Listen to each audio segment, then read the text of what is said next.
வணக்கம். இந்த லெதரால் செய்யப்பட்ட leather sofa, leather handbag, leather purse, leather jacket இதிலலாம் இருக்கக்கூடிய டர்ட்டை ஈஸியாக நம்ம ரிமூவ் பண்ணலாம். நாட் ஒன்லி டர்ட், அதில் காஸ்மெட்டிக் ஸ்டெயின் ஏதாவது இருந்தாலோ, லிப்ஸ்டிக் ஸ்டெயின் அந்த மாதிரி, இல்லை இங்க் பட்டுருச்சுனாலும் ரொம்ப ஜென்டலாக அதுலேருந்து ஈஸியாக ரிமூவ் பண்ணிடலாம். அதுக்கு நமக்கு தேவையான பொருள் கிளிசரின் தான். இந்த கிளிசரினை டேரெக்டாக, அதாவது பட்டும் படாமல் சொல்லுவாங்கல்ல, அந்த மாதிரி பட்டும் படாமல் எடுத்து நம்ம அப்படியே தொடச்சி விடலாம். அது அப்படி இல்லை அப்படின்னா கிளிசரின் கலந்த சோப் இருக்கும் இல்லையா, அந்த சோப்பை பயன்படுத்தலாம். அப்படி இல்லைனா கிளிசரின் சொல்யூஷனோட கொஞ்சம் டிஷ் வாஷ் லிக்விடை எடுத்துட்டு, பாத்திரம் கழுவுற சோப்பை அந்த சொல்யூஷனை எடுத்துட்டு நீங்கள் கலந்துட்டு துடைக்கலாம்.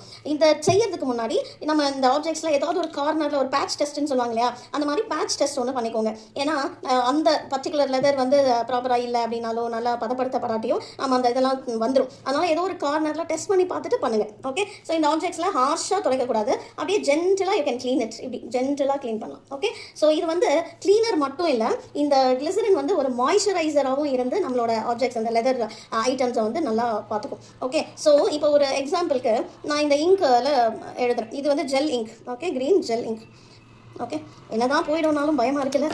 யா, ஸோ இப்போ இது இங்கே கிளிசரினை கொஞ்சம் பட்டுப்படாமல் எடுத்துக்கிறேன். ரைட்டா, எடுத்துகிட்டு இதை நான் வந்து தொடச்சி கொடுக்குறேன். இப்படி ஓகே, இப்படி தடவி கொடுக்கலாம். அப்படி இல்லாட்டி இப்படி சர்க்குலர் மோஷனில் மெதுவாக ஜென்டலாக போட்டு அப்படியே சுரண்டி எடுக்கக்கூடாது. சரியா, அந்த மாதிரி ஜென்டலாக கொடுத்தா பாருங்கள் போயிடுச்சு. ரைட்டா, ஸோ ட்ரை பண்ணி பார்த்துட்டு சொல்லுங்களேன்.